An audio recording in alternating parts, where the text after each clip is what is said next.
मोदी सरकार का बड़ा फैसला, केंद्र सरकार जातीय जनगणना करवाएगी। केंद्रीय कैबिनेट की बैठक में लिया गया फैसला। केंद्रीय मंत्री अश्विनी वैष्णव ने प्रेस ब्रीफिंग में बताया कि जातीय जनगणना मूल जनगणना में ही शामिल होगी।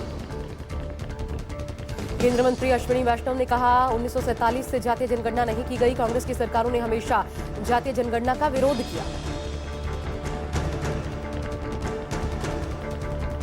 केंद्र सरकार के जातीय जनगणना के फैसले को लेकर तेजस्वी यादव का बयान, बोले ये समाजवादियों की जीत है, ये लालू जी की जीत है। हम 30 साल से इसकी मांग कर रहे थे, हमारी बात सरकार को माननी पड़ी। सरकार आरक्षण की सीमा बढ़ाए। जातीय जनगणना के ऐलान पर बोले लालू यादव, 2001 में जातीय जनगणना करवाने का फैसला लिया था, इस पर एनडीए की वाजपेयी सरकार ने अमल नहीं किया। 11 में जातिगत जनगणना की जोरदार मांग उठाई। मुलायम सिंह, शरद यादव, मैंने इसको लेकर संसद तक ठप किया।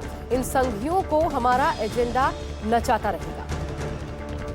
जातिगत जनगणना के फैसले पर राहुल गांधी ने कहा, हम इस फैसले का समर्थन करते हैं, लेकिन सरकार जातीय जनगणना की टाइमलाइन बताए। जातीय जनगणना पहला कदम है, सरकार ने हमारे विजन को स्वीकारा है, निजी शिक्षा व्यवस्था में भी आरक्षण हो। केंद्र सरकार के जातीय जनगणना के फैसले पर अखिलेश यादव का एक्स पर पोस्ट, बोले जातीय जनगणना का फैसला 90%, पीडीए की एकजुटता की 100% जीत है।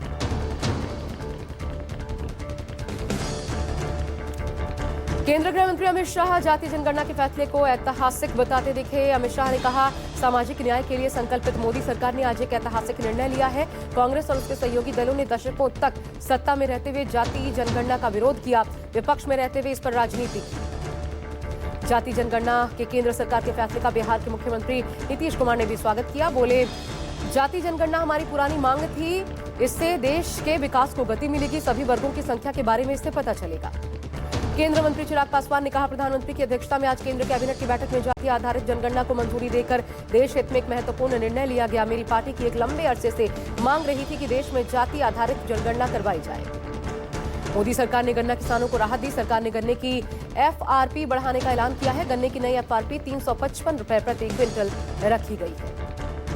मोदी कैबिनेट ने शिलांग से सिलचर हाई स्पीड कॉरिडोर बनाने का फैसला किया।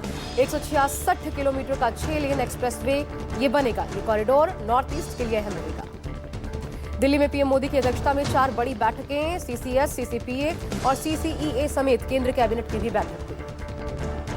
राष्ट्रीय सुरक्षा सलाहकार बोर्ड का पुनर्गठन, पूर्व रॉ चीफ आलोक जोशी बने सुरक्षा सलाहकार बोर्ड के अध्यक्ष। 7 सदस्यीय बोर्ड में कई पूर्व अधिकारी, सेना से जुड़े 3 रिटायर्ड ऑफिसर्स, 2 रिटायर्ड आईपीएस, 1 विदेश सेवा से रिटायर्ड अधिकारी भी शामिल।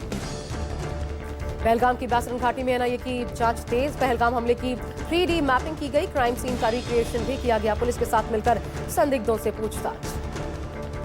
कानपुर पहुंचे नेता प्रतिपक्ष राहुल गांधी ने पहलगाम हमले में मारे गए शुभम दुबे के परिजनों से मुलाकात की। राहुल ने शुभम के परिजनों को सांत्वना दी।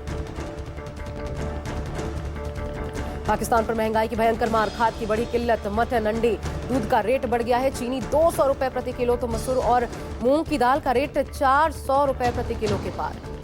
आज से शुरू हुई 4 धाम यात्रा। पूजा अर्चना के बाद खुले गंगोत्री यमुनोत्री धाम के कपाट। 2 मई को केदारनाथ और 4 मई को बद्रीनाथ धाम के खुलेंगे कपाट। पश्चिम बंगाल के दीघा में बने जगन्नाथ मंदिर का उद्घाटन हुआ। मंदिर में देवी देवताओं की मूर्तियों की प्राण प्रतिष्ठा हुई। सीएम ममता बनर्जी ने किया हवन पूजन। शाम में लेजर शो का आयोजन भी।